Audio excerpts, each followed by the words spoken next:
ذرا سوچئے، ایک ایسی دنیا کا جہاں ہر طرف ایک گہری عجیب سی خاموشی ہے، لیکن اس خاموشی کے پیچھے ہوا میں ایک انجانا سا خوف ہے، اور افق پر تاریخ کے پردوں سے ایک ایسی مخلوق نکلنے والی ہے جس کا ذکر صدیوں پرانی کتابوں میں ملتا ہے۔ ایک ایسا لشکر جسے نہ کوئی دیوار روک سکتی ہے اور نہ ہی کوئی طاقت۔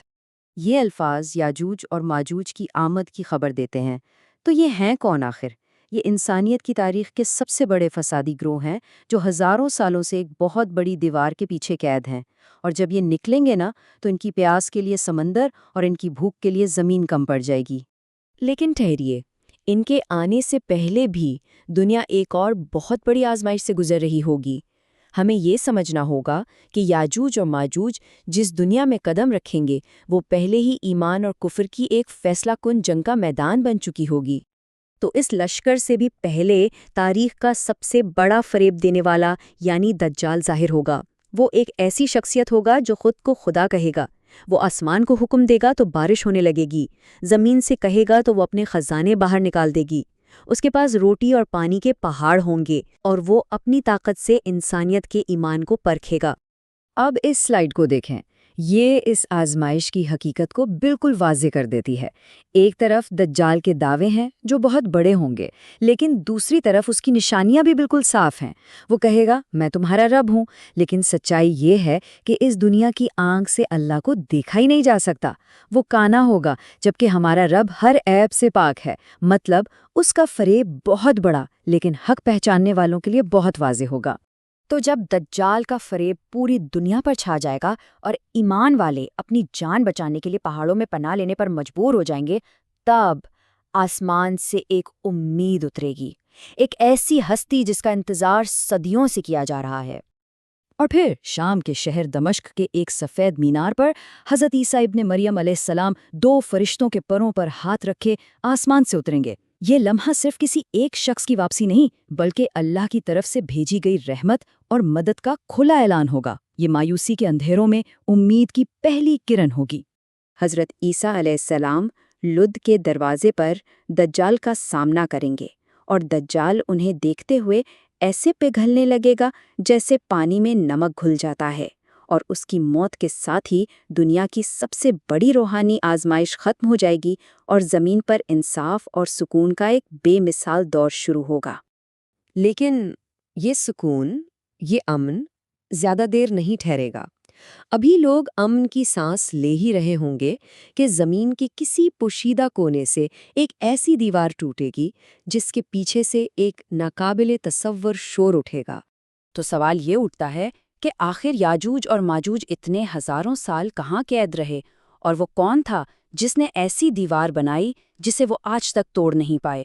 ان سوالوں کا جواب جاننے کے لیے چلیے وقت میں بہت پیچھے چلتے ہیں، ایک عظیم اور نیک بادشاہ کے دور میں۔ قرآن میں ایک بادشاہ کا ذکر ہے، ذوالقرنین، ایک ایسا حکمران جسے اللہ نے بے پناہ طاقت، علم اور وسائل دیے تھے تاکہ وہ زمین پر انصاف قائم کرے۔ اپنے ایک سفر پر وہ 2 پہاڑوں کے بیچ ایک ایسی قوم تک پہنچے جو ظلم سے کانپ رہی تھی۔ اس قوم نے ذوالقرنین سے فریاد کی کہ وہ انہیں یاجوج اور ماجوج کے فساد سے بچانے کے لیے ایک دیوار بنا دیں۔ ذوالقرنین نے جو دیوار بنائی وہ انجینئرنگ کا ایک شاہکار تھی۔ پہلے تو انہوں نے لوہے کی بڑی بڑی چادروں سے پہاڑوں کے بیچ کی جگہ کو بھرا، پھر اسے آگ سے اتنا دہکایا کہ وہ آگ کا دریا بن گیا، اور آخر میں اس پر پگھلا ہوا تانبا ڈال کر اسے ایک ایسی رکاوٹ بنا دیا جسے پار کرنا ناممکن تھا۔ لیکن یہاں سب سے اہم بات پتہ ہے کیا ہے؟ وہ ہے ذوالقرنین کا جواب۔ انہوں نے کہا یہ میرے رب کی رحمت ہے، لیکن جب میرے رب کا وعدہ آئے گا تو وہ اسے زمین کے برابر کر دے گا۔ یعنی اس دیوار کو بنانے والا بھی جانتا تھا کہ یہ ہمیشہ کے لیے نہیں ہے، بلکہ ایک مقررہ وقت تک کے لیے اللہ کی طرف سے ایک مہلت ہے۔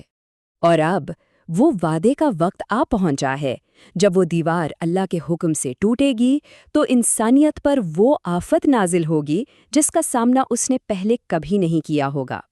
یاجوج اور ماجوج زمین پر اس طرح پھیلیں گے جیسے ٹڈیوں کا دل ہوتا ہے۔ ان کی تعداد کا اندازہ بس اس بات سے لگائیں کہ ان کا پہلا گروہ جب بحیرہ تبیریا کے پاس سے گزرے گا تو اس کا سارا پانی پی جائے گا، اور جب ان کا آخری گروہ اسی جگہ سے گزرے گا تو وہ خشک زمین کو دیکھ کر کہے گا لگتا ہے یہاں کبھی پانی ہوا کرتا تھا۔ سوچئے، صرف یہ ایک جملہ ان کی تعداد اور ان کی پھیلائی ہوئی تباہی کی پوری کہانی سنا دیتا ہے۔ انسانیت مکمل طور پر بے بس ہو چکی ہوگی۔ تب حضرت عیسیٰ علیہ السلام اللہ کے حکم سے باقی بچے ایمان والوں کو لے کر کوہ طور پر پناہ لیں گے۔ جب زمین پر کوئی طاقت ان کا مقابلہ نہیں کر سکے گی، تب آسمان کی طرف ہاتھ اٹھیں گے اور یہ دعا ہوگی، آخری امید۔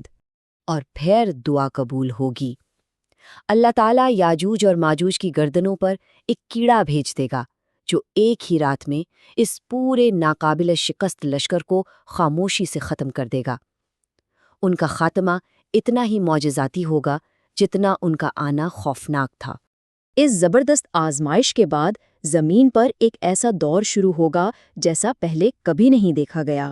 اللہ کے حکم سے بڑے بڑے پرندے ان کی لاشوں کو اٹھا کر لے جائیں گے، پھر ایک رحمت کی بارش زمین کو پاک صاف کر دے گی۔ زمین کو حکم ہوگا اور وہ اپنی برکتیں اگل دے گی۔ حالت یہ ہوگی کہ ایک انار پورے گروہ کے لیے کافی ہوگا اور اس کا چھلکا ان پر سایہ کرے گا، یہاں تک کہ جانوروں میں بھی آپس کی دشمنی ختم ہو جائے گی۔ لیکن یہ بھی یاد رہے، امن اور خوشحالی کا یہ سنہری دور بھی ہمیشہ کے لیے نہیں ہے۔ یہ تو دنیا کے آخری لمحات سے پہلے کا سکون ہوگا۔ اس کے بعد قیامت کی جو آخری نشانیاں ہیں نا، وہ بالکل ایسے ظاہر ہوں گی جیسے تسبیح کا دھاگا ٹوٹ جائے اور دانے ایک کے بعد ایک گرنے لگیں۔ زمین سے ایک جانور نکلے گا جو لوگوں سے بات کرے گا، سورج مغرب سے نکلے گا اور توبہ کا دروازہ ہمیشہ کے لیے بند ہو جائے گا۔ پھر ایک خوشبودار ہوا چلے گی جو ہر مومن کی روح قبض کر لے گی، اور پھر صرف بدترین لوگوں پر قیامت قائم ہوگی۔ قیامت کی اس دہشت اور ہولناکی کے بیچ ایمان والوں سے ایک خوبصورت وعدہ کیا گیا ہے۔ ان کی روح کو پکارا جائے گا، اے اطمینان پانے والی روح، اپنے رب کی طرف لوٹا، اس حال میں کہ تو اس سے راضی اور وہ تجھ سے راضی۔ پس میرے خاص بندوں میں شامل ہو جا اور میری جنت میں داخل ہو جا۔ تو اس سب کا اصل مقصد کیا ہے؟ دیکھیے، دجال کی کہانی، حضرت عیسیٰ کا نزول اور یاجوج ماجوج کا لشکر، یہ واقعات صرف ڈرانے کے لیے نہیں ہے، یہ اصل میں ہمیں جگانے کے لیے ہیں۔ یہ پیش گوئیاں ایک آئینے کی طرح ہے جو ہم سے ایک ہی سوال پوچھتی ہیں۔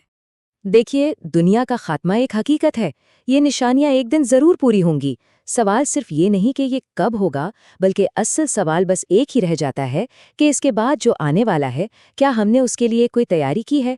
یہ صرف مستقبل کی کہانی نہیں، بلکہ اپنے حال کو سنوارنے کی دعوت ہے، کیونکہ وقت بہت تیزی سے گزر رہا ہے۔